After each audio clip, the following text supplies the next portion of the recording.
آئیے سیدھے موضوع پر آتے ہیں۔ آج ہم غازہ کی اس طویل جنگ کا ایک بالکل غیر جانبدارانہ اور گہرا جائزہ لیں گے۔ یہ ایک ایسی لڑائی ہے جس نے پوری دنیا کی توجہ اپنی طرف کھینچ لی ہے۔ فوجی حکمت عملی سے لے کر عام شہریوں پر گزرنے والے بحران اور ان سب کے نتیجے میں عالمی اور علاقائی سطح پر آنے والی تبدیلیوں تک ہم ہر چیز کو باریکی سے سمجھیں گے۔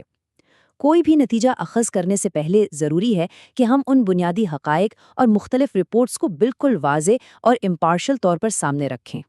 اس جائزے کو ہم 6 اہم حصوں میں تقسیم کریں گے۔ شروعات 7 اکتوبر کے ابتدائی حملوں سے ہوگی، پھر ہم فوجی پیش رفت، جنگ بندی کی کوششیں، انسانی بحران، عالمی عدالتوں کی کارروائی اور آخر میں پورے مشرق وسطیٰ پر اس کے پھیلتے ہوئے اثرات کو دیکھیں گے۔ پہلا حصہ 7 اکتوبر کے حملے۔ اس پورے کانفلکٹ کی شدت کو صحیح معنوں میں سمجھنے کے لیے اس اچانک اور بے مثال واقعے کو دیکھنا لازم ہے جس نے 7 اکتوبر 2023 کو اس پوری لڑائی کی بنیاد رکھی۔ ذرا اس عدد پر غور کریں، 3800۔ اس صبح حماس کی نخبہ فورس کے تقریباً 3800 کمانڈوز نے اسرائیل کی سرحد پر ایک بہت بڑے پیمانے کا حملہ کیا۔ اس آپریشن کے لیے ایک ایسی شدید پولیٹیکل صورتحال کا فائدہ اٹھایا گیا جس نے اس وقت اسرائیل کو اندرونی طور پر تقسیم کر رکھا تھا۔ اگر واقعات کی رفتار کو دیکھیں تو یہ سچ میں حیران کن ہے۔ سوچئے، پہلے ہی منٹ میں 3000 سے 5000 راکٹس داغے گئے اور اگلے صرف 20 منٹ کے اندر 114 مختلف مقامات سے سرحد توڑ دی گئی۔ پھر 12ویں گھنٹے میں 150 راکٹس کا ایک اور لمبا براج۔ پہلے ہی دن 190 افراد مارے گئے اور تقریباً 251 کو یرغمال بنا لیا گیا۔ تاریخ کے مطابق یہ اسرائیل کا سب سے ہلاکت خیز دن تھا۔ اب بڑھتے ہیں دوسرے حصے پر، فوجی حکمت عملی اور زمینی حملے۔ ان حملوں کے فوراً بعد اسرائیل ڈیفنس فورسز یعنی IDF نے ایک بہت وسیع فوجی موبلائزیشن شروع کی، اور یہیں سے ایک لمبے اور خوفناک اربن وارفیئر یعنی شہری لڑائی کا آغاز ہوا۔ یہاں دونوں سائڈز کے اپروچ میں زمین آسمان کا فرق واضح ہوتا ہے۔ ایک طرف اسرائیل کا آپریشن سورڈز آف آئرن ہے جس میں بالکل ناپ تول کر شمال سے جنوب کی طرف پیش قدمی، بھاری ہوائی حملے اور ایڈوانس ٹیکنالوجی کا بھرپور استعمال شامل تھا۔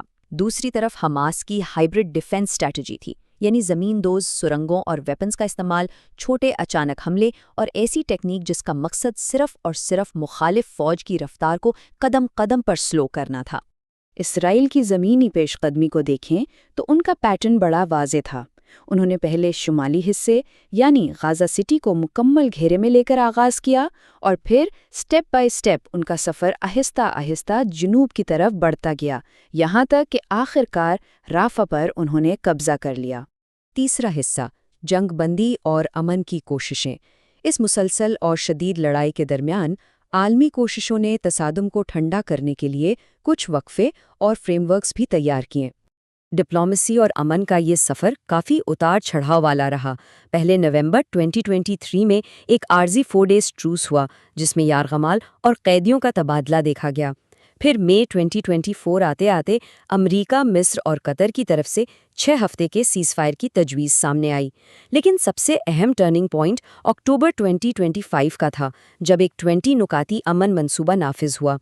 اس کے تحت باقاعدہ سیز فائر لگا اور IDF نے غازہ کے کچھ حصوں سے اپنا انخلاء شروع کیا۔ چوتھا حصہ، شدید انسانی بحران۔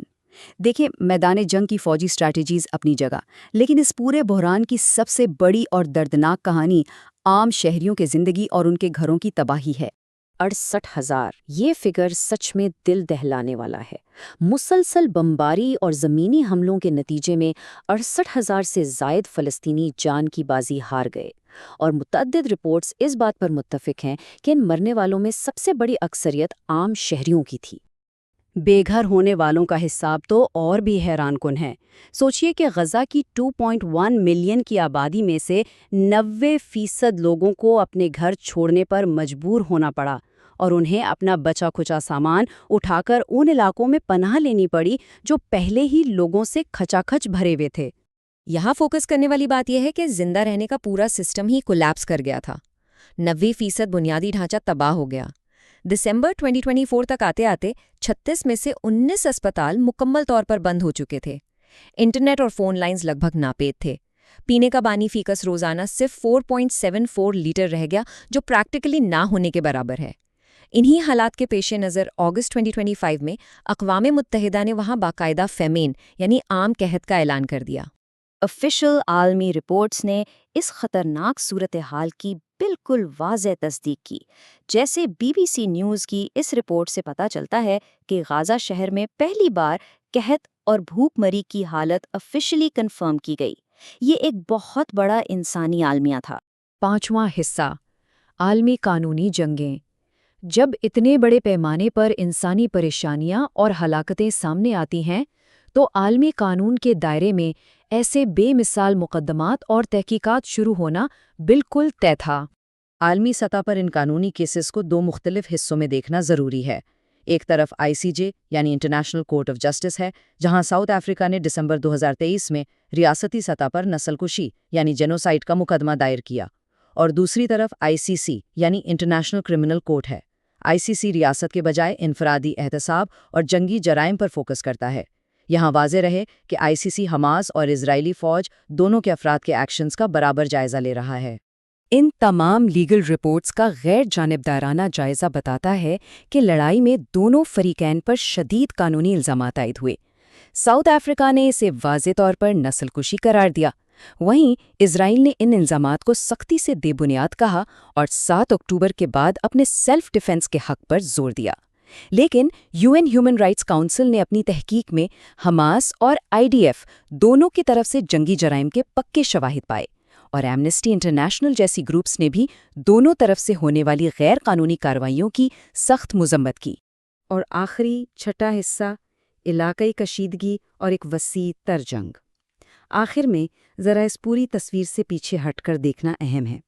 اس تصادم نے صرف غزہ تک ہی خود کو محدود نہیں رکھا، بلکہ پورے مشرق وسطیٰ میں ایک ایسی آگ بھڑکا دی جس نے کئی ملکوں کو اپنی لپیٹ میں لے لیا۔ ایک قسم کا ڈومینو ایفیکٹ شروع ہو گیا۔ ریڈ سی میں ہوتی جوانجوؤں نے کمرشل جہازوں پر حملے شروع کر دیے، جس کی وجہ سے امریکہ نے آپریشن پروسپیرٹی گارڈین لانچ کیا۔ لیبنن میں حزب اللہ کے ساتھ ہونے والی ہوائی جھڑپیں بڑھ کر 2024 اور 2026 کی عام جنگوں میں تبدیل ہو گئیں۔ سیریا میں مسلسل اسرائیلی کارروائیوں نے اساد رجیم کے خاتمے میں کردار ادا کیا۔ اور ان سب میں سب سے بڑا واقعہ ایران کے ساتھ براہ راست ٹکراؤ، جو آگے چل کر 2025 کی 12 روزہ جنگ اور 2026 کی ایران جنگ کا سبب بنا۔